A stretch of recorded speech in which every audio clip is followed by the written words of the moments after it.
I don't care how you got here or what got your foot in the door. For sure. You know? But if you put the work in, it's going to change. You're going to know why you're here. You're going to know you need to be here. You know. Is it pain? Is it brokenness? Is it grief? It's authenticity. Gosh, and it's magical. But for me, it was just the mental health side of peaks that kind of it got me sober.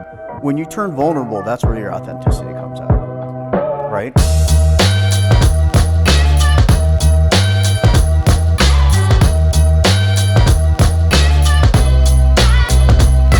Everybody, and welcome to another exciting, amazing, and unique and special episode of Finding Peaks. Yours truly, President and Founder Christopher Michael Burns, joined today by my co-host and co-founder Robert Patton III, as well as our guest Adam Yeager, alumni, friend. Welcome. Grateful to have you. Thanks for having me. Welcome, guys. How are you doing today, my friend? It's good seeing you both too. It's good to see you, man. We Really just good to see spent you. some time, as we do before the episode, just connecting. Man, it's been about an hour and 5 minutes, and I could just sit here and talk in an authentic and connecting space with you, because that's where I met you, at Peaks Recovery in 2022. That's all right. And Bobby and I were talking about it with you a little bit. It was the first time we had ever had a hug that was longer than 20 seconds, and it was wildly uncomfortable. But I have gone forward from there and exchanged that oxytocin release with so many people, and so grateful to have you in the studio, so grateful to call you a friend, so grateful to have you in the community spreading the good word of recovery. Before we get into where we're at today, I wanted to talk a little bit about how you found Peaks.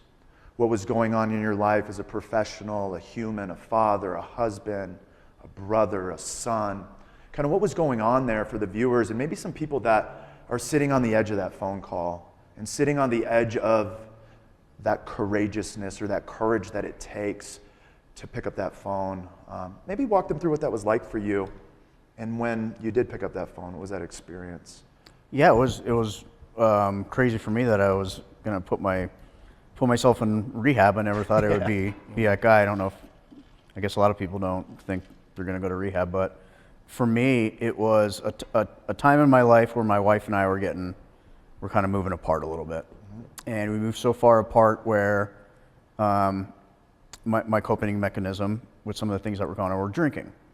So I was drinking, I would drink like 5 or 6 beers a night. Maybe I'd party a little bit harder.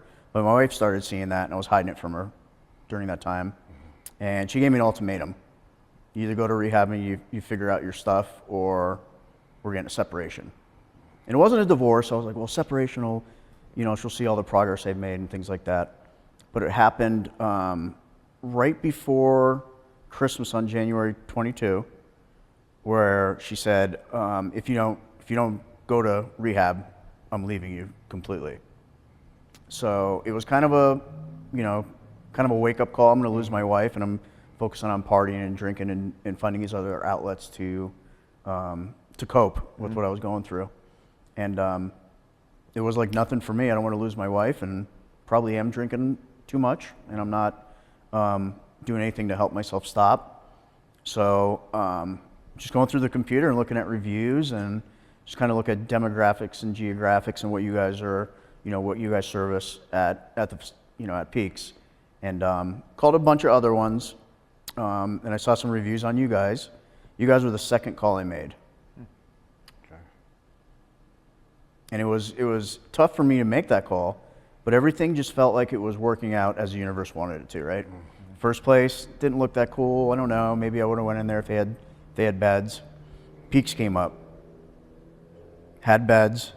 You want to come in today? And I was like, today? I'm not going. Like, Get you moving. I got to get packed and stuff, but getting into Peaks and knowing the type of care you guys use and all the awesome reviews you get. And for me, it was going back to the idea of like labeling yourself as like, I never say like, I am an alcoholic, right? Right. Or I'm pissed off, or I'm angry. It's like, just you're just having those feelings today.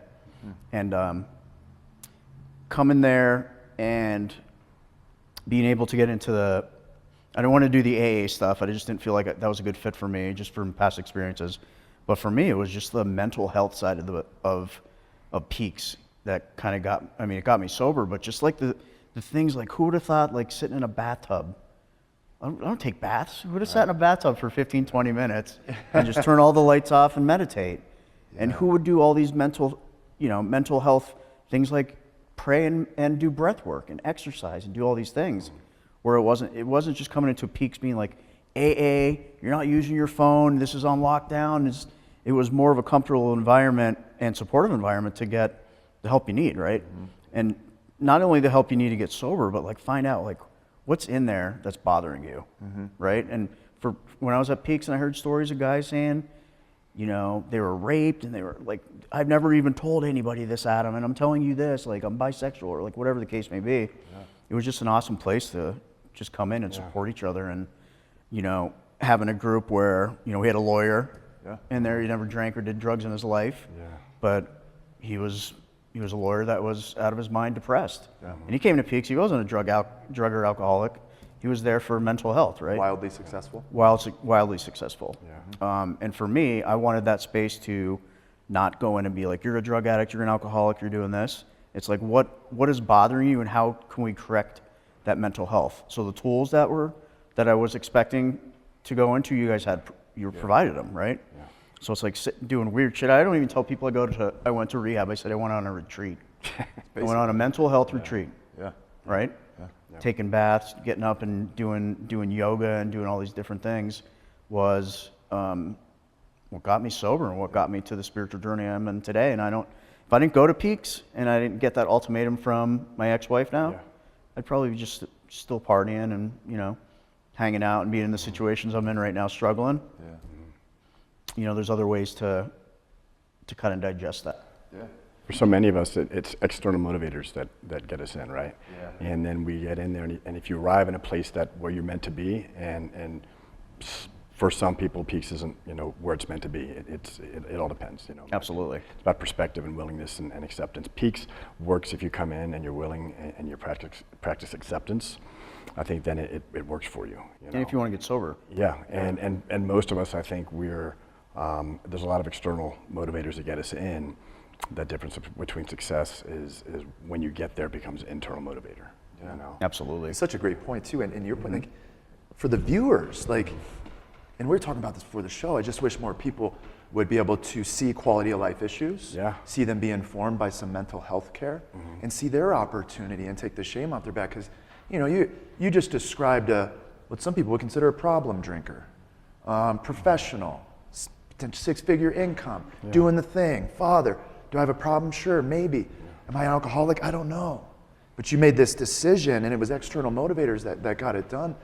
But I wanted to be clear for people is like, it doesn't have to get to, from a substance-driven perspective, what we think we need to see in order to get the help and the tools necessary to not just survive in this life, but thrive.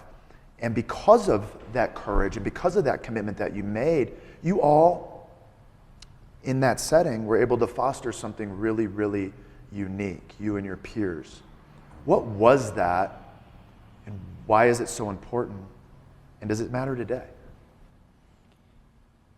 Yeah, and I think a lot of people, you talk about like the people you hang out with today, or like whatever, you drink with them, or you go outside and have a cigarette with them, or whatever the case may be. Here it was just the brotherhood. Like I've never had such a connection, and just going to Peaks where I felt so comfortable crying. Like all I want to do is cry all day long, right? And you're so encouraged, like cry. And like you see these big guys, like you would never think they would cry, and these are all I'm so sorry. But I think being in that environment where you're with other addicts and you're with other people that have mental health issues, where you can all relate. Like, well, I've never smoked meth for 5 days, but I smoked pot. I smoked a pound of pot in a week, or whatever the case is, right? But same thing. Yeah, it's the same thing. We're all in here for kind of the same thing, right? But it was cool to just have that. When you turn vulnerable, that's where your authenticity comes out. Right? And it was just people to give you that love and support. Some of these people weren't supported to go to rehab. They don't have any support. Like, I don't care what you do, right? But then you have a lot of guys like we were with that had support and wanted to get better for their friends and family. And I think that's what it was for me, right? I wanted to go get better for my wife. Didn't work out. maybe the universe did for me what I couldn't do for myself. I know it probably shouldn't have been with her, but just having that support. Oh, you've been divorced before? What is that like? Hey, you've got a DUI? What is that like? Just to have that connection and the comfortable space to kind of cry for somebody or like do a coffee talk with somebody. It's just, I mean, it's so valuable, you know? It's not like go, you know, you're done with your classes, go play ping pong for, you know, the rest of the night or something, right? It was more of like structured. You got to be here at 6 o'clock for this meeting. You got to be here at 3. There's accountability, which a lot of people don't have, right? Yeah. A lot of drug addicts and who, mental health issues, something they don't have, right? Yep. So it's just the love and companionship and just the actual program, right? We loved all of our psychologists and things like that. I mean, you had some of the best like, you know, Pema and things like that. Family. It's just like unbelievable, man. She was Buddhist. Yeah. I talked to her about Buddhism all the time. It was just cool getting all the spiritual thing, but just connections even outside of your peer group. You know, you get relationships with nurses, and it's like you're a family. Like I just belonged at Peaks, right? That was my place. That was when you our get out of place. Peaks, you get to foster that in other relationships and other fellowships and communities. It doesn't have to be. We talked earlier, landing in Peaks allows you to get vulnerable because you're around like-minded people who are going through the same thing, who feel just as lost, just as broken, you know, just as confused. And so it's easy to get vulnerable, you know, and not easy, but that's generally where it happens. Sure. And that's why the group setting is what it is, you know, because you're around individuals who, different walks of life, different issues, different diagnoses, different addictions, but you're all there. You're sitting in the seat next to the guy. Yeah. You know, you're still sitting there, you know. There's a guy that walks in and says, I'm not like that guy, but you're sitting in the seat next to him. And that's an AA saying, right? You know. And you're like, I'm not like that guy, and then you're best friends with Ryan Lee or something. Yeah. So that's, you know, and that's the beauty. No matter, I always say, and I probably told you when we sat down for the first coffee talk, I don't care how you got here or what got your foot in the door. For sure. You know? But if you put the work in, it's going to change. You're going to know why you're here. You're going to know you need to be here, you know. And that's the beauty of it. That's the reason I knew I wanted to be there. And like things happen where, as addicts, you're always saying sorry. But like one thing with Tosh, whether we got divorced or not, like thank you, right? Thank you for giving me that ultimatum. Get the result you were looking for. That sucked. Like I don't know what's going on. I'm going to rehab. Like I'm successful. And, you know, it was more of a blessing than a curse. If I remember correctly, you wrote your first thank you when you were in Peaks. Mm-hmm. I remember that. I still have all very that stuff. clear, yeah. And it's as you guys are talking, I'm sitting here thinking like, is treatment or Peaks a place you go where you're broken, you have trauma and mental health issues, or is it a place where we go and we just tell the truth and we're authentic? Yeah. Is that what it is? Because there's nowhere that I ever felt safe in this world going in and being like, hey man, I felt sad yesterday because I was hurt because this thing happened. There's no space for it in environment. No. And so we go to this place, I mean, I get chills talking about it. We go to this place in treatment, and we all are like, man, it feels so good to be honest and connected in that honesty. Is it pain? Is it brokenness? Is it grief? It's authenticity, gosh, and it's magical, you know? And you and that group always remind me of that opportunity to be where our feet are and really experience that energy, man. And as I told you before we got on the show, there's some serious intention with bringing you on the shows. Like, I think sometimes we get into these recovery stories and it's sunshine and it's rainbows and it's beautiful, and sometimes it is in the midst of chaos and pain and intensity. But I kind of wanted to start when you got out of treatment.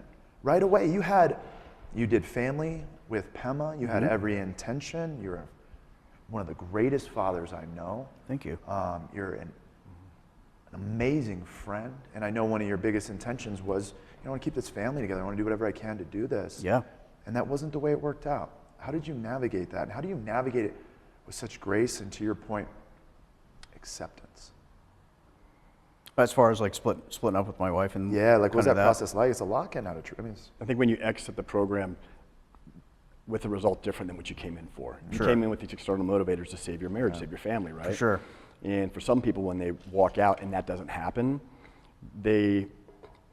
we want them to be capable to move forward and see the light and see this different chapter and see this journey and see that as just part of life and something that happened. And what you Absolutely. learned in Peaks was to walk through that, right? For sure. You know, walk through that separation, that divorce, you know.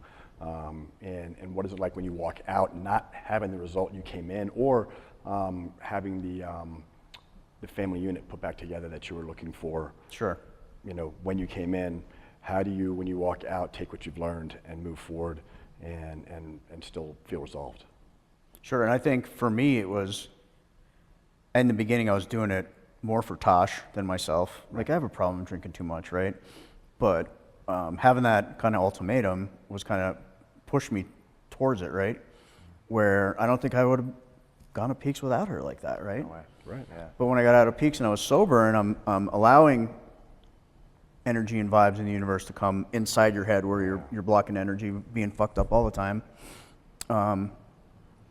Like the acceptance thing, like now that I'm sober, I just think about our relationship and it wasn't meant to be.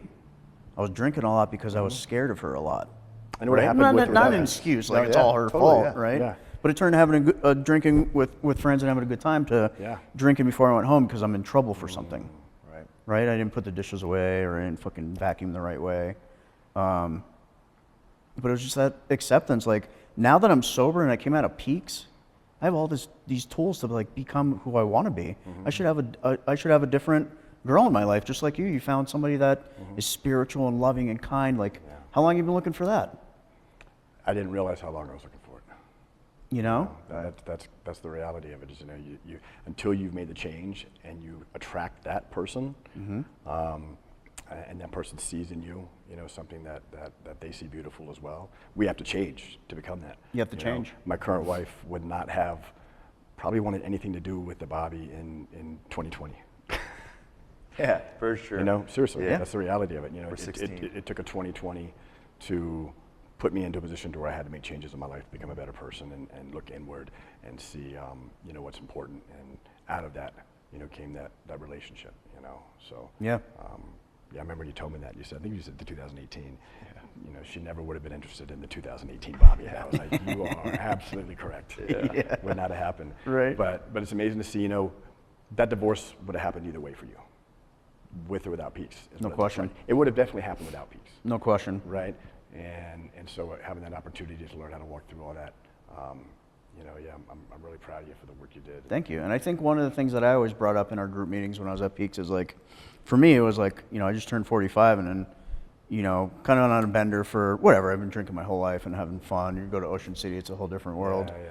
But, so I'd sit around, I would think like on a Wednesday night, like I'm drinking beers and I probably had like 6 or 8 beers. I'm like, wonder what my other friends or coworkers or professionals are doing my age at home. Are they sitting around like drinking beers and like hiding it from their wives? And like probably a lot of it. But for me, I was just like, when I got sober, I'm like, it's time to grow up.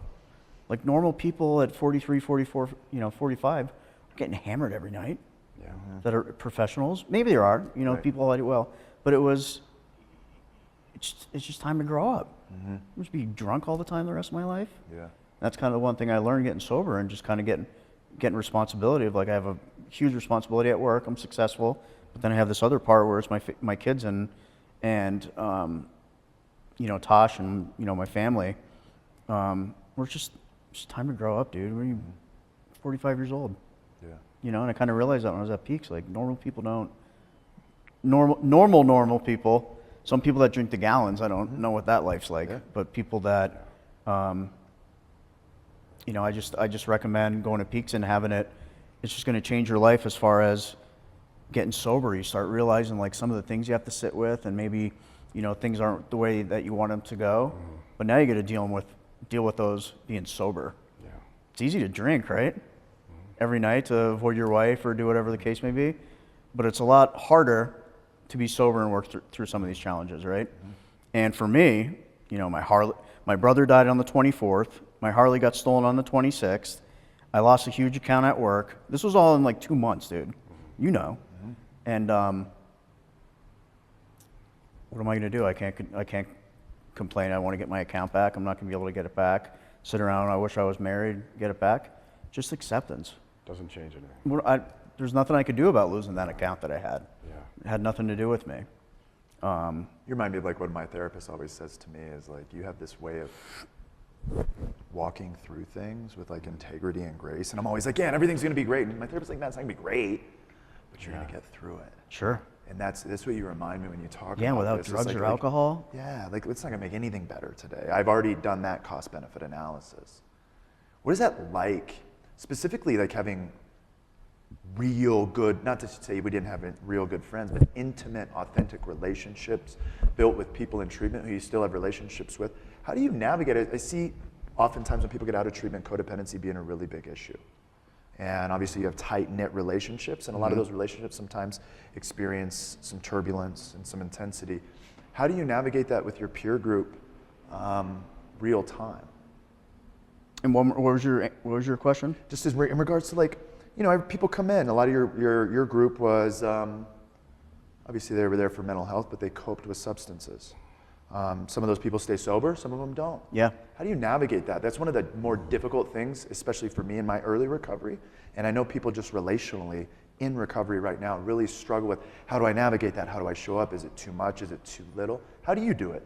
Because I think you do it really well.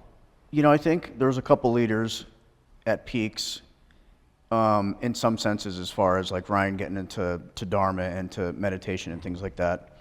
But for me, doing it, like being in the relationship business and being in business development, it's really, I just care about people. Whether I didn't really hang out with you that much at Peaks or not, I still care about you. So when I decided to make that group text when we got out of Peaks, and we've been talking ever since, it's just harvesting and letting your brothers and sisters know that you care. We're all in this together, right? Yeah. Start group texts. Start some kind of video chats or, you know, virtual meetings. Stay in touch with everybody, right? Yeah. A good example is a gentleman that we spoke with about earlier who he wasn't texting or being on any of these, you know, any of these chats or anything. It's Josh's best friend. They were attached at the hip. Mm-hmm. He wasn't responding, right? Mm. And you can only wonder like why they're not responding, and always kind of like, oh, he's probably drunk again. He probably doesn't want to let everybody in the group know. But just let know, dude, you can call us. Like, you don't have to be embarrassed about freaking relapse. You know how many guys in our group that relapsed? Right. Right? Yeah. It's okay. Call us. Yeah. We're here for support. We're all in this together. We're all love. We love each other. Yeah. We don't want anybody to die or get in any trouble. And just like for the group, we're blessed for the group, right? Because we were just so tight. Yeah. But I probably, if I had to do it differently, it would have been the same if I left and there were 6 people. When I wonder how many of that group have turned it around in those moments, in those periods, in those seasons, because they had a platform to feel seen and heard. That's exactly right. Yeah. You know? Love. Yeah. And yeah, to me that love. It's huge. And it's the comfort, right? We're all together and you could joke about anything. I mean, dude, it took me like years, dude, like 12, 13 years to get to a point where I was like, relapse not bad, you're still good. Like, oh my gosh, dude. Like I was talking to a buddy the other day, dear friend of mine. You do this so well. Dear friend of mine. He's like, I need to make amends. I hurt you. I did that. I've been friends with this guy 15 years.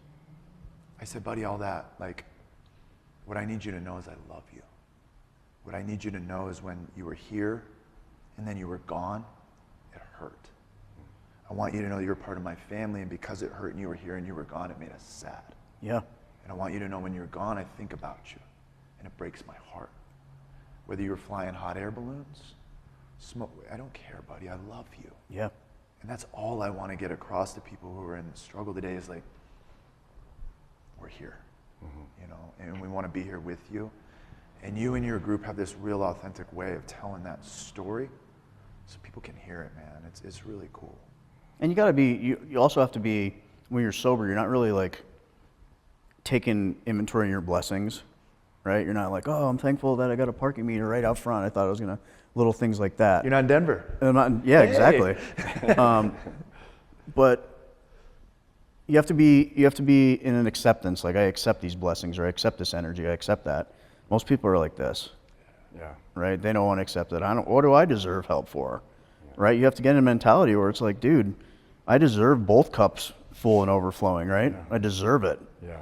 And just being open to that, because when you're fucked up all the time and your brain's just operating, you know, on a different wavelength or a different frequency, is get sober and just realize that you mean something, that you're important. Take inventory of it, and you deserve it, right? Like all these blessings, take it. Somebody does love you.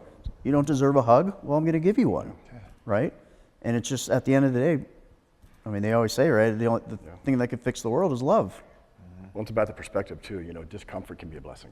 You know, a lot of individuals, they leave treatment and there's a misunderstanding that your problem's going to go away.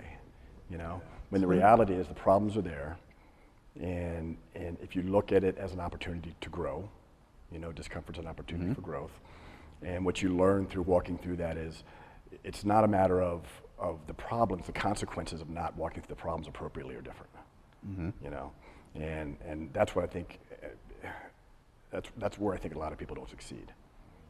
They get out and they expect these problems to be not the same, or be able to walk through them, or be more comfortable, or not as much discomfort around it. And there's resources like, text groups and things like that can help you work through those and get the support. You got the Peaks app? Yeah, I fell off that, I don't know how, but that was awesome coming out. Like, yeah, I need a new login. So it's about Pema would perspective. respond, and Annie was on there. It would just be nice to have that, But then you have new people coming out, right? And then it's like all these other people, and you're like, I don't know you, and I don't know what your struggles are. I want it just to be my guys. But yeah, there's a lot of cool things that, I visited Ryan twice in Nashville. He's visited Denver twice. Josh and I hung out over this past weekend. Okay. Just being brothers and having that support, like, Mr. So-and-so that was in our group that's, thinking about taking your life, or thinking about how bad you are drinking again. Like, we're here for you, dude. We don't judge you. Like, oh no, you're not in our group text anymore because you relapsed. Yeah. It's like, dude, what are you doing next? What's your next step, Have you had some experiences with that tight group that you have where that platform to be seen and heard has helped individuals that and are Absolutely. friends with in that tribe to kind of reel them back in, get them back where they need to be? And yeah, we and found, confidence? especially the guys, I did, one of the guys in our group called me out of nowhere. And he's like, I'm not doing good, you could tell. And he's like, I tried to kill myself last weekend. Oh, wow. I tried to kill myself this week. And I really didn't know what to do besides, tell him he's loved and like give him suggestions and things like that. And we got on a little group. I called the suicide hotline, and I got 3 of us on a group chat for him. So just to let him know, like, dude, we called the suicide hotline. We're all on the line trying to work through this, Yeah. So I think it's a lot of embarrassment and a lot of, they think they failed because they relapsed, right? We're here to help you, dude. We're here to walk you through it. Call me. I'll call the suicide hotline at 9:30 at night and call, so the support and just the brotherhood still. Yeah. We're here. Call me at 2 o'clock in the morning. Amazing to be in a group to where you can have somebody make that call for you because you're afraid to. Yeah, when you hang up the phone, I think we're all good people, right? Yeah, You're just like, without that group, where is he? yeah.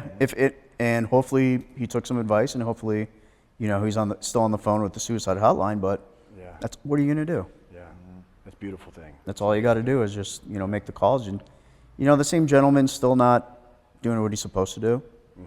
And I think even with my brother's death, like, you have all the opportunities and all the tools to get better and get back into a healthy space, or just not take those advice. So that, like, this gentleman, he's not taking the advice. Hopefully we won't get a call saying, he lost his life. But at the end of the day, you can know that you tried to help, and we're trying to throw some good energy in there and letting them know you're a brother and it's okay. Right? So it's that support, and like IOP too. I met a couple guys outside of my graduating class that we still talk and things. IOP is huge. Yeah. Even if you don't think you need to go, Yeah. I don't know. I found, Yuli came, and now she's my tattoo art. Like, it's just crazy, right? Life happens quick out there. It's nice to have a group to bounce it off of. Yeah. Yeah. And it's overcoming grief, and recovery. Oof. How do you do that? I had the opportunity. I got to go out to lunch with you and your family and your mom and your dad. And unfortunately, it was on the precipice of something just horrific. But we got to break bread. You got a beautiful family, dude. Your pops and your mom got wonderful energy. I can see where it comes from. For sure. What has it been like showing up as like Adam in recovery in a setting where it was, these things need to be grieved and talked about? How was that different for you maybe than in the past?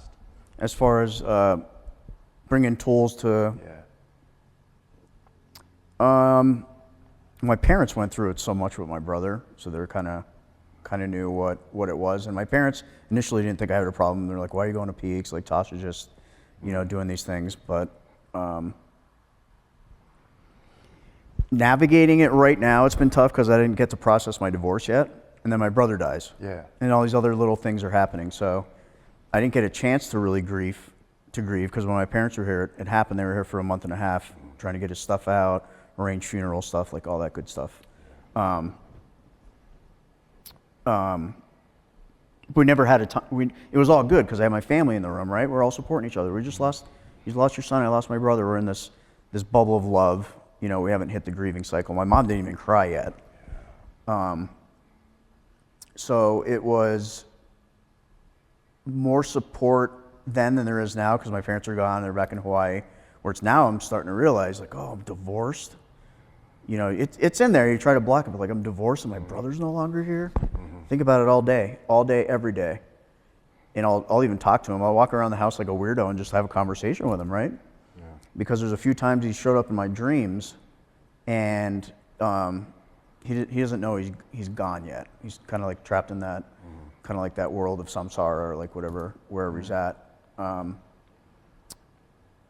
But the grieving cycle's been anger, it's been resentment, it's been tears, it's been denial, it's been all of the 7 grief cycles. So right now, we're all dealing with it different, right? My mom can't cry, my dad's pissed off, I'm, in between acceptance and anger and denial. But how I'm doing it is like, it goes back to like just being with your peer group, being with sober people, doing a practice for yourself, whether it's just get out of the house, go to the gym, check out Dharma. I don't know, you might think it's weird. It might work for you. I never thought I was going to go meditate. I'm like, what the fuck? Meditate. Dude. You've been forced into an opportunity to where you have to use your coping mechanisms. You have to use them now. I mean, the two probably people that knew you the best, and you were the closest to out here, are now not part of your life anymore. I mean, your ex-wife is to an extent, but your brother's not here and your ex-wife isn't living under your roof. That's a support system. No matter what's going on with that family system, even if it's contentious because of use and so forth, but there's still comfort there, there's security there, and to have in a short amount of time both those taken away, and then now your parents gone back to Hawaii, that it sounds like now it's real. Now we're sitting with the grief. We're not going out to eat every night. We're not having a good time. Not distracting anymore. I saw myself at those tables with that pizza too, man. You guys' pizza game is so.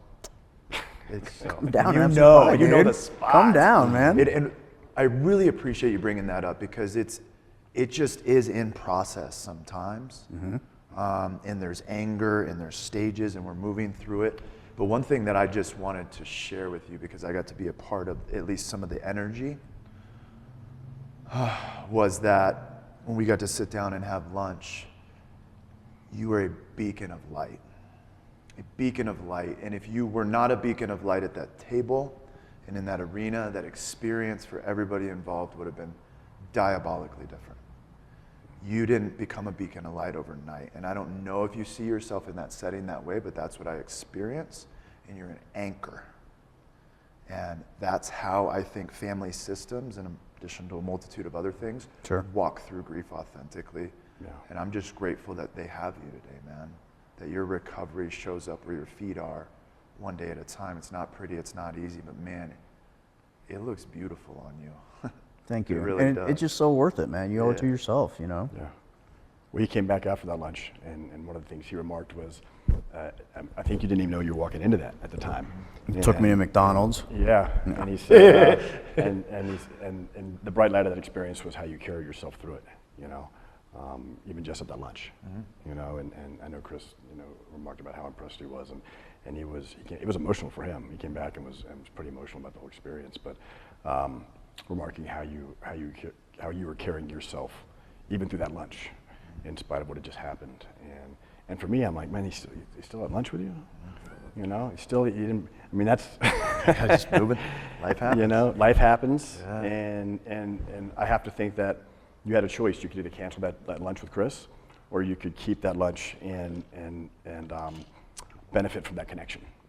Right in that moment, I have to think it was, it's amazing. What's amazing greater energy. than ourselves, right? Yeah. And you needed that connection in that moment, which is why you didn't cancel that lunch. I even hit you up thinking there's no way, and you're like, dude, I would absolutely love to just, and you had to come pick me up.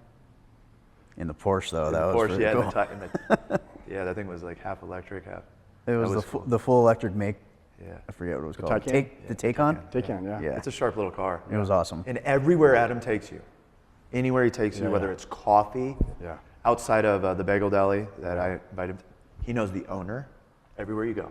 Hey, it's Rick. Hey, it's my buddy Chris. Da-da-da, Right. Peaks Recovery. Da-da-da. Knows the owner everywhere. Knows how the boxes are made, why the food was prepared. The whole story. Yeah. It's incredible, man. Like, you're a community's member. He's a people person. It's a beautiful thing, man. For sure, man. I mean, that's your talent. Yeah. You know, and that's why you're the one that started that text group. That's why. I mean, that's your talent, man. Yeah, people are like, oh, thanks for That texting. I is your forgot dharma. about this, right? And you're That like, is your dharma. you just got to get the dharma, yeah. That's your dharma. Absolutely. Is to be that person. You know. Yeah, and I'm in a spot where it's the most challenging time of my life, you know. What I really struggle with is now that my brother's gone, you know, and my mom and dad pass, I'm not going to have like an immediate person in my family, like, right? I don't have my brother. Like, I won't have him for the rest of my life. I'll just have, you know, just friends and close family and things like that, which sucks. But then a big thing for me was like, I've always owned houses. So when I had to give Tosh the house, I had to move into like a condo, like a loft or something like that. And I just felt like walking in, like I'm so, my self-confidence went down. Like I live in houses, I buy houses, I'm living in a condo, and I'm still struggling with it now. Just like self-worth and some of the things that I lost my wife or I failed in this way are ruminating, right? And it's normal to have those feelings. But you're talking about like things like that make you happy. It's like I bought this house and I was so excited to have my new house, but it's like I was excited to have it and it was like cool for like a week. Yeah. Right? And I'm like, I'm blessed to have it. I mean, it's freaking amazing. Yeah. But what's really keeping you satisfied? And for me, it's just like a ton of self-care. Like I'll go get my nails done one day. I'm just like, whatever, dude, go treat yourself to something, whatever it is, right? I'm gonna go to a float tank tomorrow. But just self-care, man, Yeah. is the biggest one for me, going through all the challenges.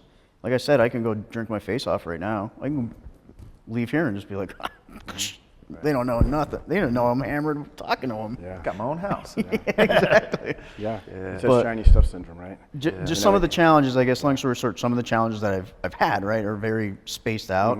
These ones have just been like back to back to back to back. So it's hard for me to digest and process it, but every time I think about it, like I wouldn't be able to digest and process it if I was fucked up. Yeah. No way. I think part of it is knowing that some of these things we bring into our life, like the new house, it's going to be shiny temporarily. Yeah. And I think knowing that is part of being able to walk through it when after that first couple of weeks, it's like, okay, now it's a new house. You know, Yeah. I decorated, done my thing.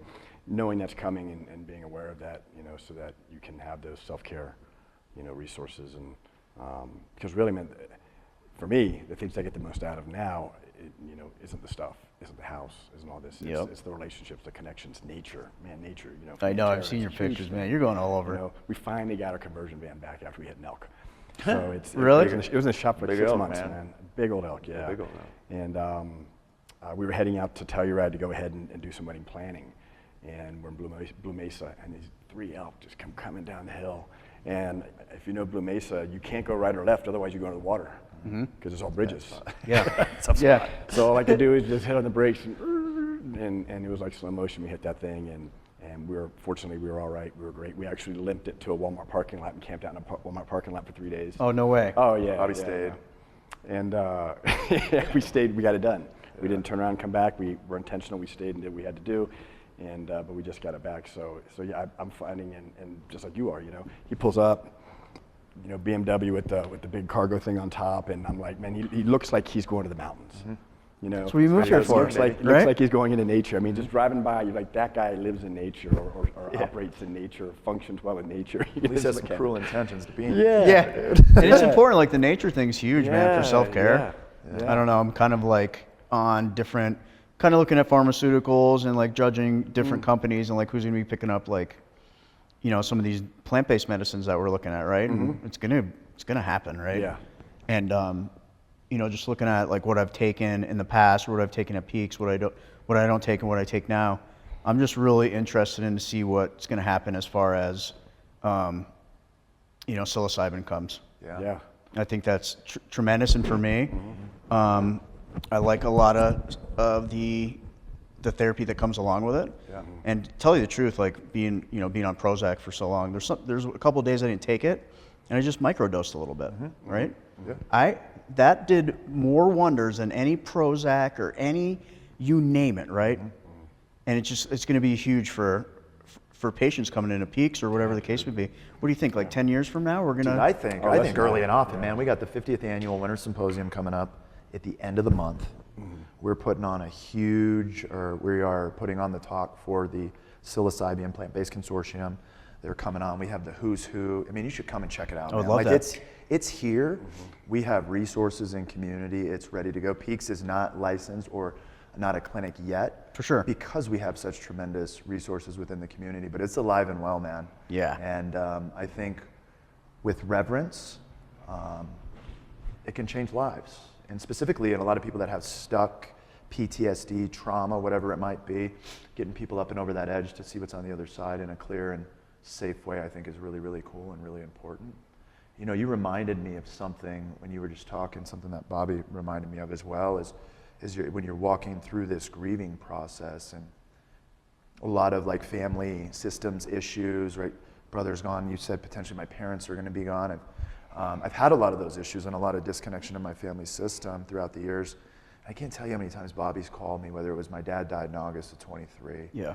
or my brother wouldn't talk to me in 2020, or my little brother was doing the thing back, 6 months ago when talking. And Bobby would always call me and say, like, I know you're going through a lot, man, and I just want you to know that, like, I'm your family, And he's done more times than I can count. And so as you said that, and it is scary to think, well, my mom, my dad, and we're family, man. Yeah, of course. It's a You peaks thing, just man. think like you're gonna spend all the For rest of your sure. life with your brother. Yeah, You I just turned know. 50, and it's like, Yeah. Yeah. it's something to wrap your head around. But it's the grief cycle, right?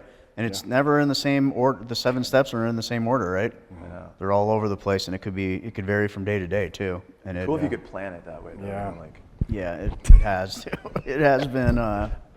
It's been challenging, but like I'm proud of myself. Like you talk about courageousness to get into peaks. That's dude. You walked into peaks. You worked into a rehabilitation center to fix yourself, right? yeah. But I just can't talk enough about peaks. I always remember the freaking bathtubs because they were awesome. And houses, Annie yeah. would put like Epsom salts in there. We turn the lights off and be like, sweet. Yeah. But just like the experience I have and the tools that I brought out of that into my life today are invaluable, right? I'm a different person. Maybe I was the same person, but because I was intoxicated all the time, I didn't know like this is the authentic me and this is the caring, loving kind. This is the energy I want to portray rather than getting drunk and getting aggressive or something like that, right? It's kind of, I'm cool. You want to steal my parking spot? Go right ahead. Yeah. I'll get another one, right? I did this at Peaks when I got out of Peaks. I was driving down Cherry Creek and there was this guy with a huge truck. I think he had Trump flags. I don't know what it was, but I cut him off real bad, and he was going berserk, right? Knocking on his window, and I was just like, sorry, it was my fault. And sure enough, we're in the same light, and the next one turns green, so we're getting up to it. It turns red, so I'm next to him. Perfect. Right? Yeah. And I said, and he's like, what? And I'm like, roll your window down. And he rolled his window down. He's like, what, motherfucker? And I said, I'm sorry for cutting you off. He's like, he didn't even know what to do, dude. He was like, what? I remember when you told I'm me like, that, bro. it's a dick move, man. I cut you off, and I just want to let you know I'm sorry. Right? And just have little things like that in life, right? When the reality is, chances are, you cutting him off was not that was the straw that broke the camel's Yeah, back. exactly. He just And- left his work getting fired or something. But or just relationship issues, any of this. Yeah, and that it was just part of his day. part of your day. Like for me, Yeah. I'm just so chill now. If something happens, Had nothing to do with you. Yeah, Had nothing to do Nothing. with you. It just happened to come out that way. Yeah, for sure. most And I bet he was like, what'd you say? And you're like, I'm sorry. I'm sorry. Oh, shoot. Yeah, Me too, man. Right? Yeah. Oh my God. Yeah. I remember when you told me that, I'm like, dude, that's cool. I do all the time, just little things like why get your blood pressure and your nervous system up for somebody cutting you off or taking your. It's just not worth it to me. I always you know? tell my wife, I'm like, you don't have to look at the person when they pass you. She's always like, I know. I'm like, what do you got? What is that gonna do? She's like, what are you gonna That's do? funny. I'm like, stop it. Yeah. I need him to know how I feel. I need him to know that I'm pissed. Yeah. Yeah. Be off, yeah. We've been playing this game too long. Are you sure you're not the only one playing the game? Yeah. Well, it's my been gosh. just a great conversation today. Some great connection. In parting, maybe if there's anything you'd like to share to your brother or your sister who's sitting on the edge of that phone and sitting on the edge of that courageous decision, and maybe something to say to them with respect to your experience, and leave us with that today, maybe. You know, I think with suicide, it's hard to understand. I've never experienced that, even with friends and family in my life. For me, we did the best we could for him. And if you're calling into different rehabs and different facilities, if you're doing all the things and you're giving them all the tools and resources, and they don't want to take it, or they just have no interest in going to meetings or something like that, you can try as much as you possibly can, but if the other person doesn't want it, there's nothing you possibly can do, right? Pay for his car, you can help him monetarily, you can help him, enable him in some ways. But at the end of the day, if they don't want to if they're struggling that bad and going through all these different traumas that they won't bring out in their lives, things can happen like that. It's just a reality, right? Yeah. Some people don't want to get better, even coming into peaks, right? Yeah.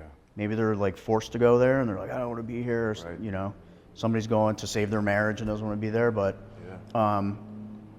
you have to really want to do it, right? Yeah. You're either going to die out on the street or you're going to die, in your house like my brother did. My parents had to find him. Yeah. I love what you said there, because there's this level where I help, and then it's up to something greater. What are you going to do? It's up to something greater, and that's, we go up to the line, and we serve all the way to the line, and then the rest is up to something greater. A different kind of energy that I'm hopeful to connect with. And it goes right back to mental health, right? Yeah. Every time. We didn't know my brother was that hurting mentally. Yeah. You just never know. Yeah. It's the same people that are smiling, laughing, that deep down inside don't like their lives or anybody else, or, you know what I mean? Yeah. Yeah. It's a big front. It's always a great reminder, too, to have you in here. It's just like how far, and I've said it before on TikToks, like, you're a great reminder, Adam Yeager, and how far like a handshake, a hug, a smile, a good day, and I'm sorry, the impact you're having on this world, specifically, two guys have been doing this a long time in this room, is really, really cool, man. And thank you for coming down to Colorado Springs. Finally got your ass down here. Man. Mm-hmm. Finally. And No one used. And I get to see Bobby. I know. we got Bobby on the show. He sent me and I've had a couple offers in the past, and this isn't really my thing. I'm not as eloquent as Chris is when it comes to these podcasts. But when he put in the text, he said, it's going to be you, me, and Yeager. And I was like, done, let's do it. Because you have brought That joy means to a my lot. life. I could be having the worst, especially when you were at peaks. I could be having the worst day, or just walked away from a situation that wasn't very comfortable or caused me some discomfort. And I could see you walking from the RV garage across, and I'd be like, man, it just changed. It just changed your smile, your energy. I remember, I think it was you that was during the coffee talk that said you just wish everybody looked at this like this experience at Peaks as an opportunity and not a burden or a barrier or something to carry. I think you went as far as to say you got an in-house chef and you got yoga and you got this and you name it off, and I was like, yeah, it does sound good. Can I do 30 days here? Honestly, God, I think it would retreat all the time. It was just like, It's a retreat. Honestly, God, it was like a mental health retreat. Yeah, Yeah. And you said that, and And it like, was. I wish they thought that too, but that's not the reality of it. But that's why you are successful today. Yeah. And that's why you're walking through these periods of grief and using the coping mechanisms, and you're not spiraling and heading back in peaks again. Yeah, and living in the present, right? It's so hard. Yeah. It's so hard, right? Even thinking in this interview, I'm like, oh, what do I have to do tonight? I have to get the kids. Like, I know, right? you're spacing, right? You're Yeah, going sure. out. But I don't know. It's just such a great opportunity to have you guys and have Peaks and have that opportunity, your friendship, all the family that I have, being sober, Yeah. being wanting to do good in life, Yeah. want to go help people. Just that energy. We have You the say you amazing walk out, opportunity. you're attracted to people that you want Yeah. to be with, and that energy, and let's all make it like that. And we're peers now, and we're friends. That's one of the greatest joys that I get to see coming out of what we do, is that when you're, and I think me and Chris, we do a really good job when the client's there to make them feel like family and make us feel like we're peers. We walked through the same thing that you walked through when you were there, and but when you get out, furthering and continuing those relationships are pretty important. And think every so, too. time, not even every success story, but when somebody goes through Peaks, as long as they want to continue to stay connected, our fellowship grows. Our fellowship continues to grow as Peaks continues to, For sure. receive. And so, and that to me is one of the greatest blessings of this industry for me and of what we do, is we get to sit down with and Adam Yeager here. Yeah. You know, that we wouldn't have been able to sit down before. And in any other profession for me, I probably wouldn't have. I'm more of an introvert than I'm an extrovert, believe it or not, and probably hear it in the volume of my voice and things like that. But this has been a great opportunity for me. And it wouldn't happen probably without you being here, and for sure without Chris inviting me. So thank you both. I Appreciate you both. Really enjoyed this, yeah. Appreciate you guys a lot. Yeah. To all of our viewers out there, we should do this more often, man. I used to bring I on love a lot this of stuff. alumni. It's really nice to have you, man, in this space. We're better together today. Remember that. Don't be good, be great. Peace.